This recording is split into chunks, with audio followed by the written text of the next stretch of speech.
नमो बुद्धाय. जय भीम मित्रांनो. भगवान बुद्ध आणि त्यांचा धम्म हा ग्रंथ आपण समजून घेत आहोत.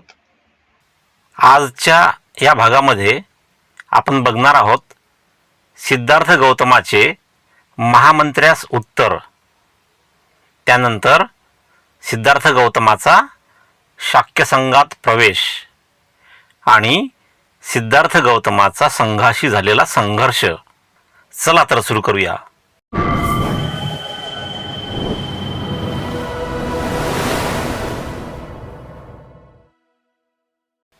जोशाबा या यूट्यूब चॅनलवर मी सुमेध सिरसाट आपले स्वागत करतो. मित्रांनो, 5व्या एपिसोडमध्ये आपले स्वागत आहे. मागील एपिसोडमध्ये आपण बघितलं होतं सिद्धार्थाला वाचविण्याच्या शुद्धोधनाच्या योजना, त्यानंतर राजपुत्राला म्हणजे सिद्धार्थाला वश करण्यात स्त्रियांचे अपयश आणि महामंत्र्यांकडून सिद्धार्थाची म्हणजेच राजपुत्राची समजूत. हे मुद्दे आपण मागच्या एपिसोडमध्ये बघितले होते. आता सुरू करूया. राजपुत्राचे महामंत्र्यास उत्तर.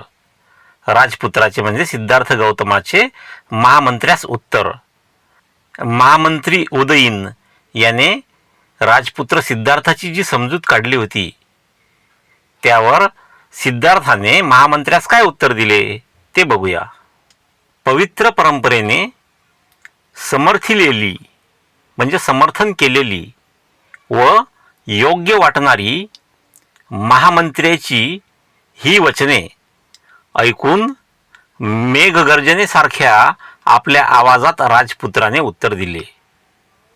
राजपुत्राने मेघगर्जनेसारख्या आवाजात उत्तर दिले. मेघांचा आवाज जसा मोठा आणि स्पष्ट असतो तशा आवाजात म्हणजेच मोठ्या आवाजात आणि स्पष्ट आवाजात राजपुत्र सिद्धार्थाने उत्तर दिले. माझ्याबद्दलचा स्नेहभाव व्यक्त करणारी तुझी ही भाषा योग्यच आहे. माझ्याबद्दल स्नेहभाव म्हणजे प्रेमाचा भाव, प्रेमाची भावना व्यक्त करणारी तुझी ही भाषा तुला योग्यच आहे. परंतु माझ्या संबंधी तुझी चूक कुठे होत आहे हे मी तुला पटवून देईन. मी ऐहिक विषयांची अवहेलना करीत नाही. ऐहिक म्हणजे सांसारिक किंवा भौतिक. जे भौतिक सुख आहेत, ऐहिक विषय आहेत, त्यांची मी अवहेलना करत नाही. अवहेलना म्हणजे त्यांना मी तुच्छ समजत नाही किंवा कमी समजून त्यांना दुर्लक्षित करत नाही. सर्व मानव मात्र त्यात गुरफटलेला आहे, गुंतलेला आहे हे मला माहीत आहे. पण हे जग अनित्य आहे. अनित्य म्हणजे जे कायम टिकत नाही असे, आणि नित्य म्हणजे कायम टिकणारे. नित्यच्या विरुद्ध अनित्य. अनित्य म्हणजे जे कायम टिकत नाही असे. पण हे जग अनित्य आहे म्हणजे हे जग कायम टिकणारे नाही याची जाणीव असल्यामुळे माझे मन त्यात रमत नाही. यद्यपि म्हणजे जरी जरी हे स्त्री सौंदर्य कायम राहिले तरीसुद्धा हे जग अनित्य आहे. पण आपण असं समजूया की हे स्त्री सौंदर्य कायम राहते. यद्यपि हे स्त्री सौंदर्य कायम राहिले, समजा हे स्त्री सौंदर्य कायम जरी राहिले तरीसुद्धा विषयोपभोगातच आनंद मानून राहणे सुज्ञ माणसाला शोभणारे नाही. विषयोपभोग म्हणजे शारीरिक सुख. समजा हे स्त्री सौंदर्य कायम राहिले तरीसुद्धा शारीरिक सुखातच आनंद मानून राहणे सुज्ञ माणसाला शोभणारे नाही. सुज्ञ म्हणजे शहाणा. म्हणजे जरी स्त्रीचं सौंदर्य कायम राहिलं असं समजलं आपण, तरीही फक्त शारीरिक सुखातच आनंद मानून त्यात राहणे शहाण्या माणसाला शोभणारे नाही. आणि जरी तू म्हणत असलास की थोर थोर महात्मे, महात्मे म्हणजे महान व्यक्ती, थोर थोर महात्मे सुद्धा विषय वासनेला बळी पडले म्हणजे थोर थोर महात्मे, मोठे मोठे व्यक्तीसुद्धा शारीरिक सुखाला बळी पडले, तरी त्यांच्या त्या उदाहरणांना भुलू नकोस. ज्यांची उदाहरणं तू मला सांगितले त्यांच्या उदाहरणाला भुलू नकोस, म्हणजे विसरू नकोस. कारण त्यामुळे शेवटी त्यांचा नाशच झालेला आहे. जेथे सर्वनाश आहे किंवा जेथे ऐहिक विषयाचा मोह आहे, ऐहिक म्हणजे सांसारिक किंवा भौतिक विषयाचा मोह आहे, अथवा जिथे आत्मसंयमनाचा अभाव आहे. आत्मसंयम म्हणजे मनात निर्माण होणाऱ्या विचारांना ताब्यात ठेवणे, याला आत्मसंयमन म्हणतात, ज्याला इंग्लिशमध्ये आपण सेल्फ कंट्रोल असं म्हणू शकतो. जिथे आत्मसंयमनाचा अभाव आहे, सेल्फ कंट्रोलचा अभाव आहे, अशा ठिकाणी खरीखुरी महात्मता म्हणजे खरेखुरे मोठेपण असूच शकत नाही. आणि स्त्रियांशी वरकरणी प्रेम करून वागावे असे जेव्हा तू म्हणतोस, वरकरणी म्हणजे वरवर, म्हणजेच स्त्रियांशी वरवरचे प्रेम करून वागावे असे जेव्हा तू म्हणतोस, तेव्हा ते वरकरणी प्रेम जरी आदरपूर्वक असले, म्हणजे त्या वरवरच्या प्रेमामध्ये जरी आदर असला, तरी मला त्याची गोडी वाटत नाही. गोडी म्हणजे आवड. मला अशा प्रेमात आवड वाटत नाही, मला असं प्रेम आवडत नाही. जेथे खरेपणा नसेल तेथे स्त्रीची इच्छापूर्ती करण्यातही मला मुळीच आवडणार नाही.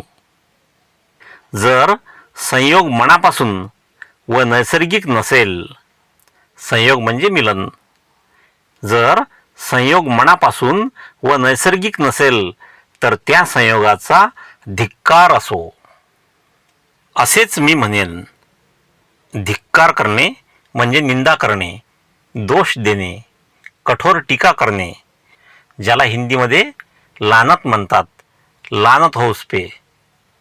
मन विषयाधीन झाले असेल, म्हणजे शरीर सुखाच्या ते अधीन झालं असेल, त्याचं ते गुलाम बनलं असेल, मिथ्यत्वावर विश्वास ठेवणारे असेल, मिथ्य म्हणजे असत्य, खोटे म्हणजे खोट्यावर असत्यावर विश्वास ठेवणारे असेल, विषय वस्तूंचे दोष न पाहणारे असेल, भौतिक सुख शारीरिक सुख यातील दोष न पाहणारे असेल, तर मग अशी वंचना करून घेण्यात काय अर्थ आहे.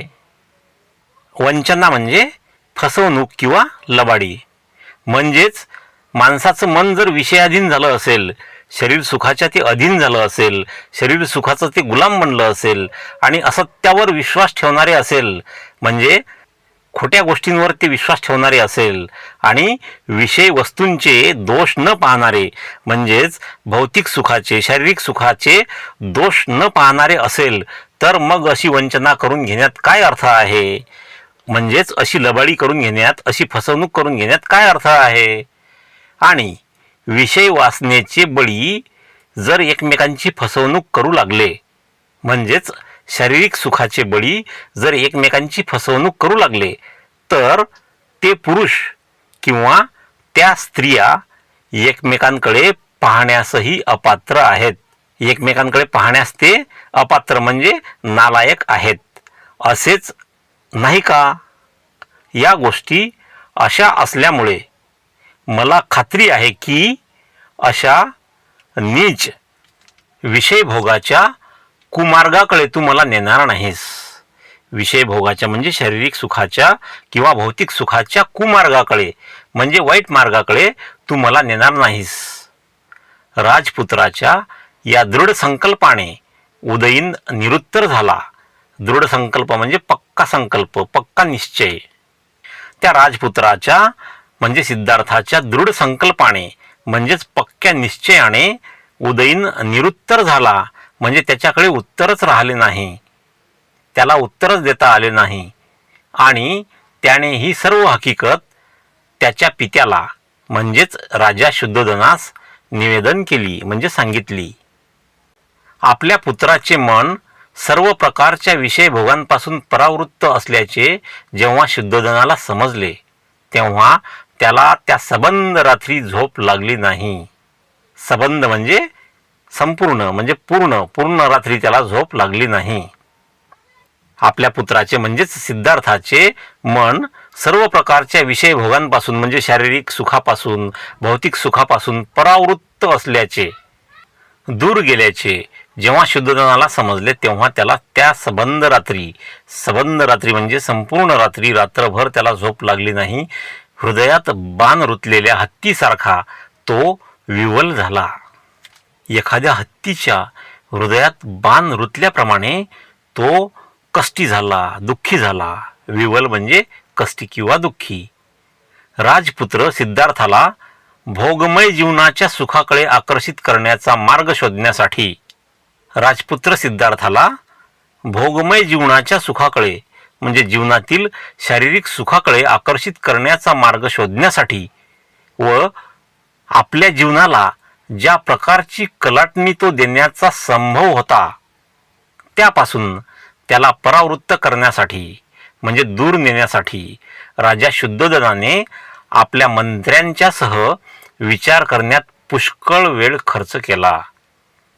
असित मुनीच्या भविष्यवाणीनुसार सिद्धार्थ गौतम संपूर्ण कुटुंबाला ज्या प्रकारे कलाटणी देण्याचा संभव होता, शक्यता होती, म्हणजेच संसार त्याग करून संन्यासी बनण्याचा संभव जो होता, शक्यता जी होती, त्या शक्यतेपासून त्याला परावृत्त करण्यासाठी म्हणजे दूर नेण्यासाठी राजा शुद्धोधनाने आपल्या मंत्र्यांच्यासह विचार करण्यात पुष्कळ वेळ खर्च केला.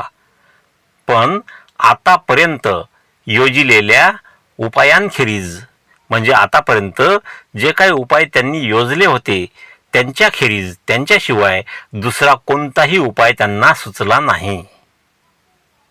आणि ज्यांच्या पुष्पमाला आणि अलंकार व्यर्थ ठरले, वाया गेले, व्यर्थ म्हणजे वाया जाणे, निष्फळ ठरणे, ज्यांचे पुष्पमाला आणि अलंकार व्यर्थ ठरले, ज्यांचे हावभाव व लाडीगोडी निष्फळ ठरली, अशा आपले रतिभाव हृदयात लपून ठेवलेल्या, रतिभाव म्हणजे प्रणयाचे भाव हृदयात लपून ठेवलेल्या त्या युवतींचे ते अंतपुर विसर्जित करण्यात आले. विसर्जित करणे म्हणजे डिझॉल्व करणे. ते डिझॉल्व करण्यात आले म्हणजेच बंद करण्यात आले. आता बघूया शाक्य संघात प्रवेश म्हणजे सिद्धार्थ गौतमाचा शाक्य संघात प्रवेश. शाक्यांचा एक संघ होता. वयाची 20 वर्ष झाल्यावर प्रत्येक शाक्य तरुणाला संघाची दीक्षा घ्यावी लागत असे व संघाचे सभासद व्हावे लागे.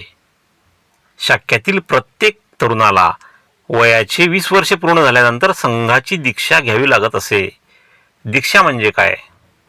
दीक्षा या शब्दाचे वेगवेगळे अर्थ आपल्याला डिक्शनरीमध्ये मिळतात. दीक्षाचा अर्थ आहे गुरुद्वारा मिळालेला मंत्र किंवा त्याग किंवा समारंभाची तयारी. महामानव बोधिसत्व डॉक्टर बाबासाहेब आंबेडकर यांनी सुद्धा आपल्याला 14 ऑक्टोबर 1956 रोजी बौद्ध धम्माची दीक्षा दिली. परंतु त्या दीक्षेचा अर्थ गुरुद्वारा दिलेला मंत्र, त्याग किंवा समारंभाची तयारी असा होत नाही. दीक्षा या शब्दाचा अर्थ आहे विशिष्ट प्रकारे वागणुकीचा संकल्प किंवा निश्चय करणे म्हणजे दीक्षा घेणे. विशिष्ट प्रकारे वागणुकीचा संकल्प करणे म्हणजेच निश्चय करणे म्हणजे दीक्षा घेणे. प्रत्येक शाक्य तरुणाला संघाची दीक्षा घ्यावी लागत असे आणि संघाचे सभासद व्हावे लागे.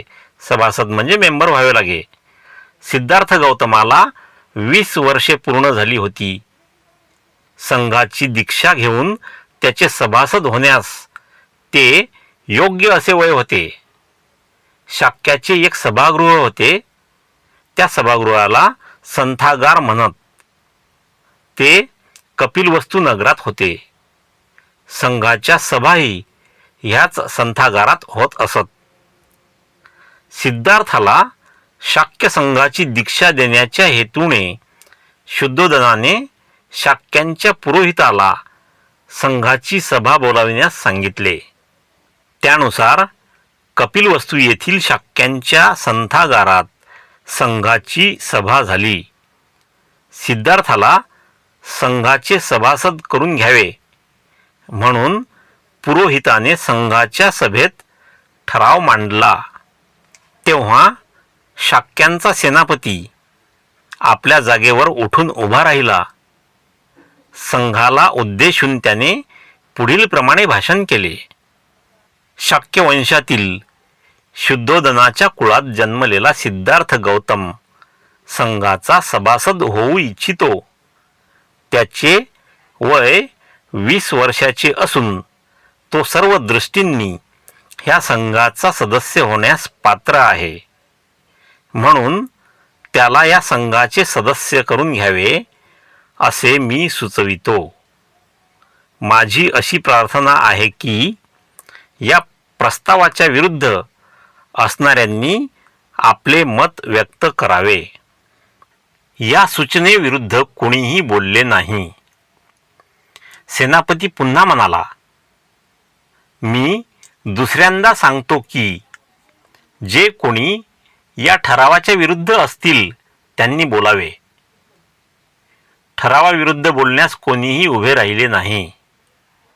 सेनापतीने पुन्हा म्हटले, मी तिसऱ्यांदा सांगतो की जे कोणी या ठरावाविरुद्ध असतील त्यांनी बोलावे. तिसऱ्या वेळी सुद्धा कोणीही ठरावाविरुद्ध बोलले नाही. शाक्यांचा असा नियम होता की एखाद्या ठरावाशिवाय त्यांच्या संघात कोणतीही चर्चा होऊ शकत नव्हती.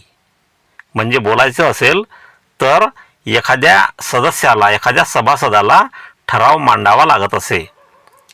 ठरावाशिवाय त्यांच्यात कोणतीही चर्चा होऊ शकत नव्हती. याचाच अर्थ तिथे व्यर्थ बळबळ होत नव्हती, वायफळ चर्चा तिथे होत नव्हती. व कोणताही ठराव 3 वेळा संमत झाल्याखेरीज तो संमत झाला असे जाहीर करता येत नव्हते. म्हणजे ठराव संमत होण्यासाठी तो 3 वेळा त्याला संमती मिळणे आवश्यक असायचे. सेनापतीने मांडलेला ठराव 3 वेळा बिनविरोध संमत झाल्यामुळे सिद्धार्थाचा शाक्य संघात अंतर्भाव करून तो संघाचा सदस्य झाल्याचे जाहीर करण्यात आले. त्याचा संघात अंतर्भाव करून म्हणजे समावेश करून, म्हणजेच सामील करून, त्याला संघात सामील करून तो संघाचा सदस्य झाल्याचे जाहीर करण्यात आले. तदनंतर म्हणजे त्यानंतर शाक्यांचा पुरोहित उभा राहिला व त्याने सिद्धार्थाला आपल्या जागी उभे राहावयास सांगितले. सिद्धार्थाला उद्देशून तो म्हणाला, तुला सभासद करून घेऊन संघाने तुझा बहुमान केला हे तू मानतोस ना? म्हणजे तुझा मान वाढवला, संघाने तुझा मान वाढवला, बहुमान केला हे तू मानतोस ना? होय महाराज. सिद्धार्थाने उत्तर दिले, होय महाराज. संघाच्या सभासदत्वाची बंधने तुला ठाऊक आहेत काय?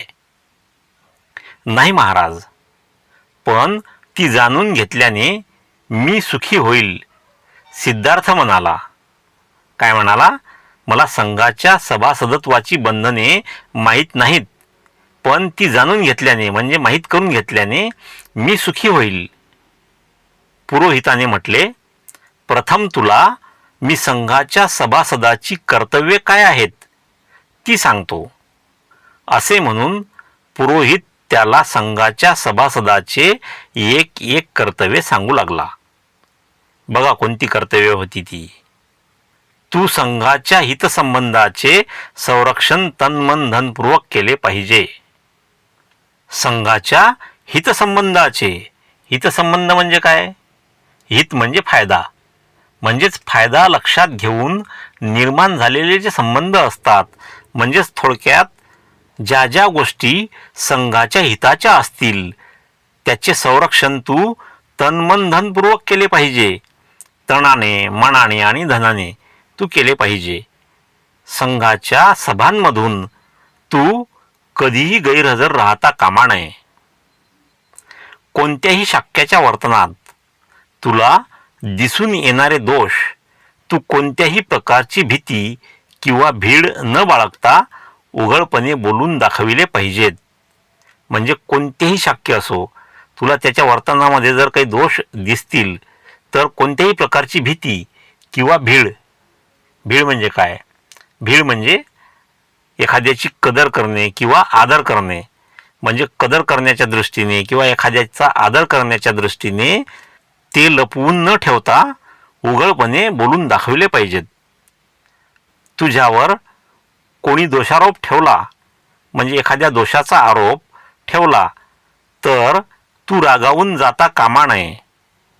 परंतु तू जर अपराधी असशील तर तू तसे कबूल केले पाहिजे. अथवा निरपराधी असशील तर तू तसे सांगितले पाहिजे. पुरोहित पुढे म्हणाला, यानंतर मी तुला संघाच्या सभासदत्वाला तू अपात्र कसा ठरू शकशील ते सांगतो. म्हणजे कोणत्या गोष्टी केल्याने संघाचा सभासद तू राहणार नाहीस. तू बलात्कार केल्यास सभासद राहू शकणार नाहीस. तू कोणाचा खून केल्यास संघाचा सभासद राहू शकणार नाहीस. तू चोरी केलीस तर संघाचा सभासद राहू शकणार नाहीस. तू खोटी साक्ष दिल्याचा तुझ्यावर आरोप सिद्ध झाला तर तू संघाचा सभासद राहू शकणार नाहीस. जर कोणाविरुद्ध तू खोटी साक्ष दिली आणि तो तुझ्यावरचा खोटा साक्ष देण्याचा आरोप सिद्ध झाला तर तू संघाचा सभासद राहू शकणार नाहीस. त्यावर सिद्धार्थाने म्हटले, महाराज, शाक्य संघाच्या शिस्त पालनाचे नियम मला सांगितल्याबद्दल मी आपला कृतज्ञ आहे. म्हणजे मी आपला आभारी आहे.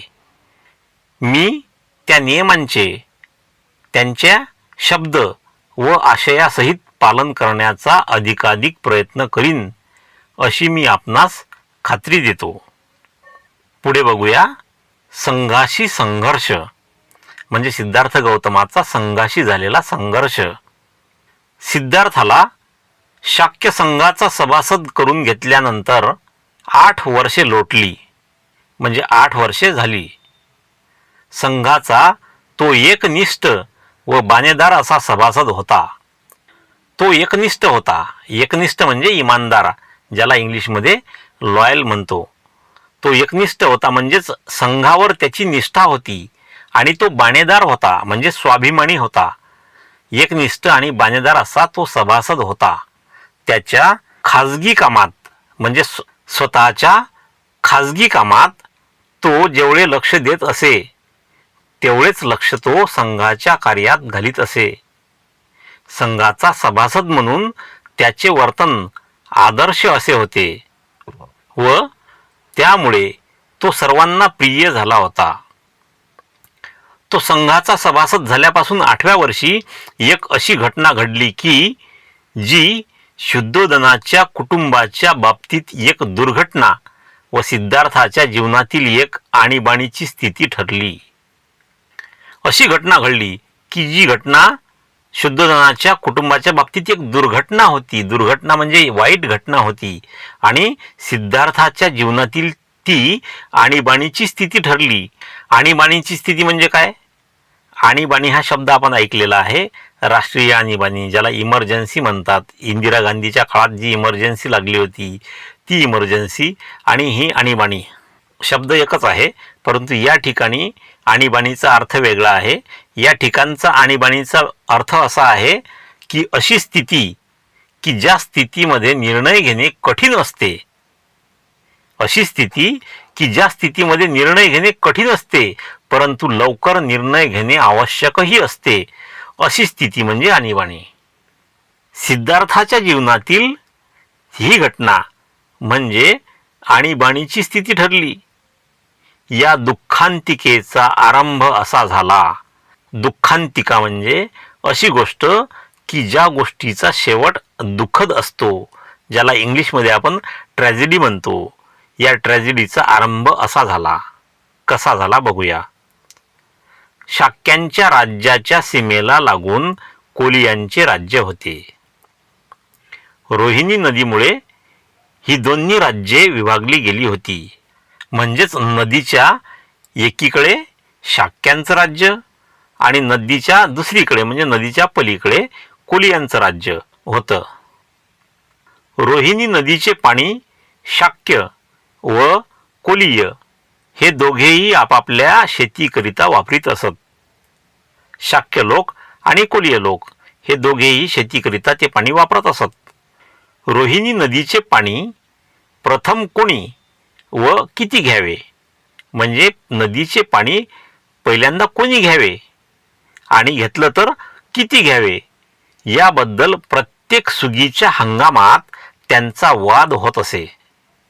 या वादाची परिणती भांडणात व काही प्रसंगी मारामारीतही होत असे. या वादाची परिणती म्हणजे या वादाचा शेवट भांडणात किंवा काही प्रसंगी मारामारीतही होत असे. सिद्धार्थाच्या वयाला 28 वर्षे झाली त्या वर्षी शाक्यांच्या व कोलियांच्या सेवकात नदीच्या पाण्यावरून फार मोठा संघर्ष झाला. दोन्ही बाजूंच्या लोकांना दुखापती झाल्या, शारीरिक इजा झाल्या. जेव्हा या संघर्षाची माहिती शाक्य व कोलीय यांना मिळाली तेव्हा हा प्रश्न आता युद्धानेच कायमचा निकालात काढावा असे त्यांना वाटले. निकालात काढावा म्हणजे कायमचा सोडवावा असे त्यांना वाटले. म्हणून शाक्यांच्या सेनापतीने कोलियांशी युद्ध पुकारण्याच्या प्रश्नावर विचार करण्यासाठी शाक्य संघाचे अधिवेशन बोलावले. संघाच्या सभासदांना उद्देशून सेनापती म्हणाला, आपल्या लोकांवर कोलियांनी हल्ला केला असून त्यात आपल्या लोकांना माघार घ्यावी लागली आहे. अशा प्रकारच्या आक्रमणाची कृत्ये यापूर्वी अनेक वेळा कोलियांकडून घडलेली आहेत. आम्ही ती आजपर्यंत सहन केली आहेत. पण यापुढे हे चालू देणे शक्य नाही. आम्हाला आता हे चालू देणे शक्य नाही. हे थांबलेच पाहिजे आणि हे थांबविण्याचा एकच मार्ग म्हणजे कोलियांच्या विरुद्ध युद्ध पुकारणे हाच होय. कोलियांच्या विरुद्ध संघाने युद्ध पुकारावे असा मी ठराव मांडतो. ज्याचा विरोध असेल त्यांनी बोलावे. सिद्धार्थ गौतम आपल्या जागी उभा राहिला आणि म्हणाला, या ठरावाला माझा विरोध आहे. युद्धाने कोणताही प्रश्न सुटत नाही. युद्ध करून आपला हेतू सफल होणार नाही. त्यामुळे दुसऱ्या युद्धाची बीजे रोवली जातील. म्हणजे आजच्या युद्धामध्ये पुढच्या युद्धाची म्हणजे दुसऱ्या युद्धाची बीजे रोवली जातील. जो दुसऱ्याची हत्या करतो त्याला त्याची हत्या करणारा दुसरा भेटतो. जो दुसऱ्याला जिंकतो त्याला जिंकणारा दुसरा भेटतो. जो दुसऱ्याला लुबाडतो त्याला लुबाडणारा दुसरा भेटतो. सिद्धार्थ गौतम पुढे म्हणाला, संघाने कोलियांच्या विरुद्ध युद्धाची घोषणा करण्याची घाई करू नये असे मला वाटते. प्रथम दोष कोणाचा याची खात्री करून घेण्यासाठी काळजीपूर्वक चौकशी केली पाहिजे. आपल्याही लोकांनी आक्रमण केले असल्याचे मी ऐकतो. हे जर खरे असेल तर आपण सुद्धा निर्दोष नाहीत हे सिद्ध होते. म्हणजे आपण सुद्धा दोषी आहोत. सेनापतीने उत्तर दिले, होय, आपल्या लोकांनी अतिक्रमण केले. तथापि आपण हे विसरता कामा नये की प्रथम पाणी घेण्याची ती पाळी आपलीच होती. सिद्धार्थ गौतम म्हणाला, यावरून स्पष्ट होते की आपण दोषांपासून पूर्णपणे मुक्त नाही. म्हणजे आपला काहीच दोष नाही असं नाही, आपला सुद्धा दोष आहे. म्हणून मी असे सुचवितो की आपण आपल्यातून 2 माणसे निवडावी व कुलियांना त्यांच्यापैकी 2 माणसे निवडावयास सांगावे आणि या चौघांनी मिळून 5वा मनुष्य निवडून घ्यावा आणि या 5 जणांनी हे भांडण मिटवावे. अतिशय सुंदर आणि व्यावहारिक असा उपाय सिद्धार्थ गौतमाने सांगितला होता. आपल्यापैकी 2 माणसे निवडा आणि कोलियांना सुद्धा त्यांची 2 माणसे निवडायला सांगा, म्हणजे 2 आणि 2 4. आणि या चौघांनी मिळून त्यांनी 5वा माणूस निवडावा, म्हणजे आपले प्रतिनिधी हे 2-2 आणि प्रतिनिधींचा प्रतिनिधी म्हणजे 5वा माणूस. आणि या 5 जणांनी हे भांडण सोडवावे. अतिशय चांगला असा उपाय हा सिद्धार्थ गौतमाने सुचविला होता. सिद्धार्थ गौतमाच्या सूचनेला अनुमोदनही मिळाले. सिद्धार्थ गौतमाच्या सूचनेला अनुमोदन सुद्धा मिळाले. आपण भाषणात नेहमी ऐकतो, यांनी आणलेल्या सूचनेला माझे पूर्ण अनुमोदन आहे, असं आपण ऐकतो. अनुमोदन देणे म्हणजे त्या गोष्टीची पुष्टी करणे किंवा परवानगी देणे. परंतु सेनापतीने या सूचनेला विरोध केला, म्हणजे सिद्धार्थाने सेनापतीच्या ठरावाला विरोध केला आणि सेनापतीने सिद्धार्थाच्या सूचनेला विरोध केला. तो म्हणाला, माझी खात्री आहे की कोलियांचा हा उपद्रव म्हणजे त्रास, कोलियांचा हा त्रास जोपर्यंत त्यांना कडक शासन केले जात नाही तोपर्यंत थांबणार नाही. म्हणजे हे कोलीय आपल्याला असेच त्रास देत राहतील. यामुळे मूळ ठराव म्हणजे सेनापतीने मांडलेला ठराव व त्याला सुचविलेली दुरुस्ती, म्हणजे सिद्धार्थाने त्याला सुचवलेली जी दुरुस्ती होती ती दुरुस्ती, मूळ ठराव आणि सुचवलेली दुरुस्ती मतास टाकावी लागली.